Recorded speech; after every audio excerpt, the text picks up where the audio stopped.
Hello everyone, welcome to my channel. Please subscribe and keep watching more details.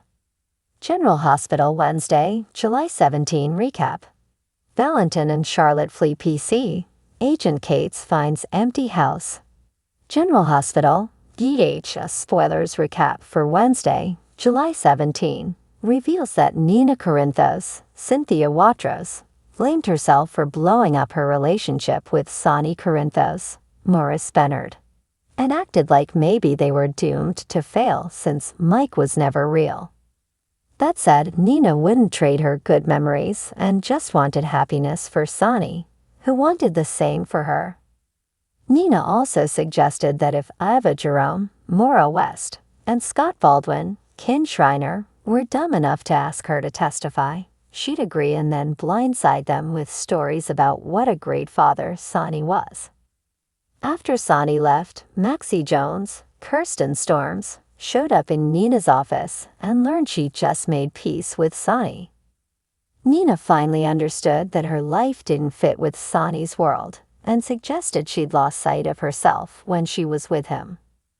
Nina also offered positive updates on her relationship with Willow Corinthos, Caitlin McMullen, and had supportive things to say about Drew Quartermain's Cameron Matheson campaign. At the Metro Court pool, Jocelyn Jacks, Eden McCoy, Huis Giovanni Gio Palmieri, Giovanni Mazza, since he was distracted. Gio explained about the amazing offer Lois Cirillo, Rena Sofer, urged him to take that would send him back to Bensonhurst. Although Gio worried he's overstayed his welcome, Jocelyn didn't think so since Lois was previously all for him coming to Port Charles. Joss suggested Lois simply wanted Gio to succeed, but she urged Gio to do what was right for him.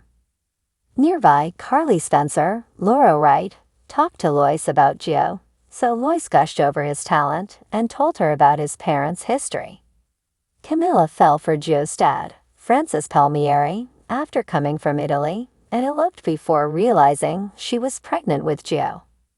Unfortunately, Francis was deployed and killed in action before Camilla could share the news with him. Lois mentioned that everyone rallied around Camilla, including Sonny, who was in town at the time and wanted to make sure she was okay. Camilla had Gio and returned to the Philharmonic, but then she died when Gio was 10. Lois talked about reaching out to Sonny, who paid for Gio's education and musical training. Carly wasn't surprised over Sonny's generosity on Wednesday's EH episode, but she didn't get why Sonny had never mentioned Gio before. Back with Sonny, he got a visit from Natalia Ramirez, Eva Leroux, who wanted him to bankroll a new record label. Natalia explained her plan for Blaze aka Allison, Ali Rogers, Jacqueline Grace Lopez, next album, and felt confident they could revive her career. Sonny decided he was on board, but only if no one knew he was involved in Brooklyn Quartermain. Amanda Seton was put in charge. At Valentin Cassadine's, James Patrick Stewart, Place, Anna Devine, Finola Hughes, refused to abandon Robin Scorpio Drake, Kimberly McCullough, and her grandkids to run away with him.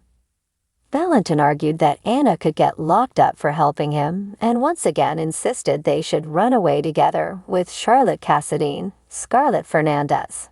But Anna stood her ground. After Valentin rehashed his history with Pikeman, Anna brought up the planted emails. Valentin admitted he was behind those, but he assured Anna that he didn't include anything that would truly incriminate her. Valentin was sorry and felt that Anna was the only reason there was ever any good in him. Anna insisted Valentin had a good heart and knew it was time for her to go. Valentin asked Anna to tell him that she wanted to come with him, even if it wasn't true. When Anna said she'd run away with Valentin in a heartbeat if she could, she joked about him never knowing if she meant it or not. Of course, it was obvious based on the tears in Anna's eyes that she indeed meant it. Once Charlotte came home and saw how upset they both looked, she wondered what was wrong. At Jason Morgan's, Steve Furton place, he finally opened the door to John Jagger Cates, Adam J. Harrington, who pushed for Sonny info. Jason insisted that wasn't part of their deal and argued that John was the one who destroyed his life, not Sonny. John trashed Sonny over the custody case and pointed out that Iva Jerome, Mora West, was terrified of him. Jason didn't think John should trust anything Ava had to say, but John kept pushing him to admit Sonny was behind the hit on his life. Once Jason looked at the clock and decided enough time had passed, he gave John the satellite phone that proved Valentin was the head of pikemen. John demanded to know how long Jason had been holding on to this evidence, but Jason said he only had it a few hours. Although John seemed suspicious, he called for backup to meet him at Valentin's address and took off. By the time John arrived with other FBI agents, no one was inside the house. The Port Charles skyline was veiled in a silvery mist, the dawn's light barely breaking through as the city stirred to life. But for Valentin Cassadine, this was no ordinary morning. He stood in the opulent living room of Windermere, his eyes darting to the packed suitcases by the door. Every fiber of his being screamed to stay and fight, but the stakes were too high. He turned to his daughter, Charlotte, her face pale with a mixture of fear and determination. "Are you ready, sweetheart?" Valentin asked, his voice steady despite the storm of emotions churning within. Charlotte nodded, clutching her favorite stuffed animal tightly. "I'm ready, Papa. Let's go." With one last glance at the mansion that had been both a fortress and a prison, Valentin took Charlotte's hand and led her out to the waiting car. The driver, a trusted ally, sped towards the private airstrip where a jet waited to whisk them away to safety. Meanwhile, across town, Agent Cates sat in a nondescript sedan parked near Windermere, his eyes fixed on the imposing structure. For weeks he had been tracking Valentin, convinced that the Cassadine was involved in a dangerous game that threatened national security. Today, he planned to make his move. Inside the car, Cates received a call. "Sir, we've got movement."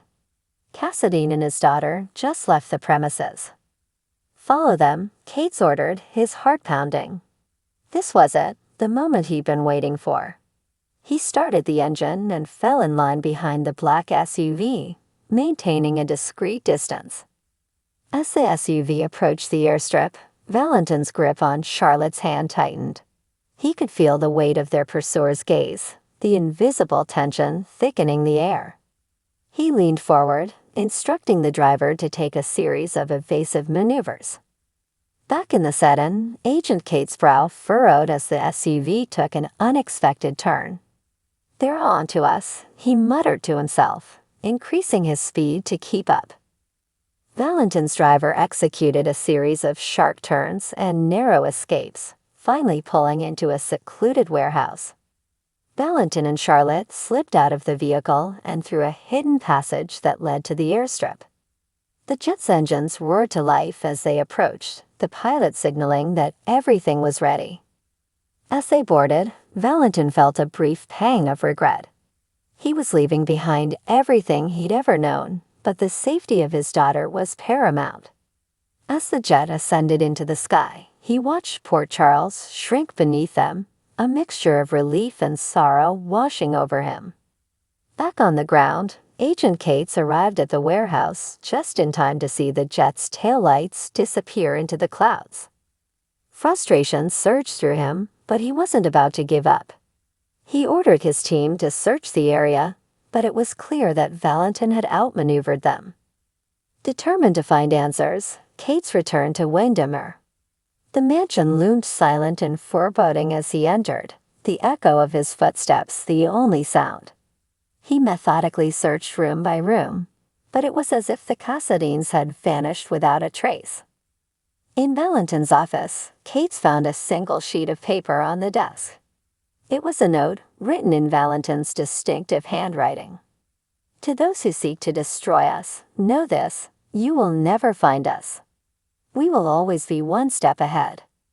Cates crumpled the note in his fist, his frustration boiling over.